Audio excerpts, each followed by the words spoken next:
So Solomon Asch was fascinated by the problem of conformity, the way that we could impose ideas or actions upon each other just through group pressure, often without ever realizing it was happening. And Solomon Asch's most famous experiment was conducted in the 1950s with a bunch of male Stanford University undergraduates. And he lined them up, and he'd show them two cards. So one had 3 lines on, slightly different lengths, A, B, and C. And the second card would have a single line on, and that was the reference line. And the question he asked was, well, which of these 3 lines, A, B, C, is the same length as the reference line? And he would go down the line and ask them. And the first person would say A, second person would say A, third person would say A, fourth person would say A. Now, the strange thing was, the answer was pretty obviously B, but everybody's saying A. And of course, you've seen the video, you know what's going on. Everybody in the line is working for Solomon Asch. They're all working for the experimenter, except one poor schmuck who is being experimented on. And he's at the end of the line, or maybe second from the end of the line. So we're going along, A. Now, the people who were being experimented on actually would show signs of pressure. So that first guy in the elevator was kind of rubbing his face and looking at his watch and so on. People would giggle, they would mutter to themselves. They didn't really understand what was happening. But very often, when it came to them, everybody said A, the answer's clearly B, they would say A. And they would be interviewed afterwards, and they said, well, there were 2 reasons people gave for this behavior.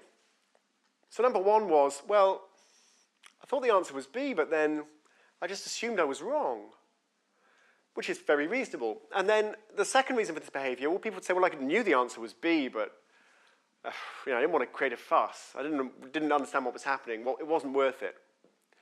Now, that's understandable as well.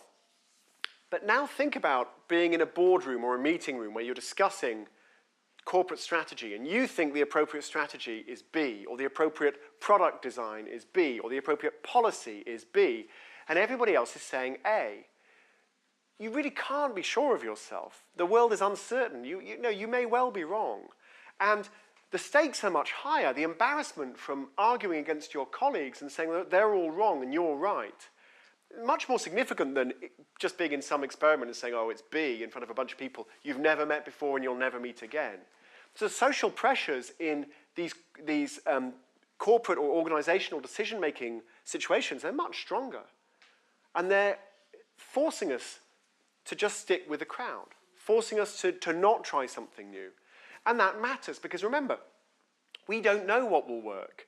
All sorts of crazy things that look like they won't work do work. We need to experiment. We need to constantly be humble. We need to constantly have an open mind. It's really difficult to be the person who suggests something new when everybody else is saying A. Now, Solomon Asch actually ran this experiment many times with different setups. And one very interesting variant was, again, the answer's B. Again, everyone's a stooge except one guy. And he goes along the line. And we get the answer A, B. A. So now we realize it's actually not a popularity contest. The person being experimented on doesn't need to be in the majority.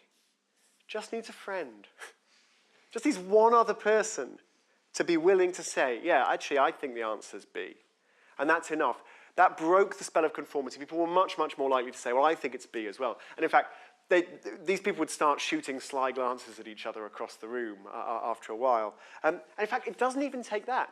So there was another experiment done by Solomon Asch. Again, the answer is B. Again, there's one person who's being experimented on. Everybody else is an actor. The answer's B. We go along the line. A, C, A. Well, now, there's nobody in the room who's got the right answer. But there is one person in the room who has delivered a different wrong answer. And it turns out that is often all it takes. It's all it takes to get people to come out of their shell and say, well, that person, I don't agree with that person, but at least he or she, well, it was always he in these cases, at least he said something different. And I am willing to say something different then. And this is important. I mean, it means that there's tremendous pressure on people to to stick with the crowd and not to say something different. But there's also a tremendous benefit, a social benefit to saying something different. If you are the person who says something different, you can open up the discussion. You can allow other people to express their ideas. Even if you do nothing in your business life from now on, but go to meetings and say the wrong thing, you may still be creating tremendous social value by opening up the conversation. So that's the power of conformity.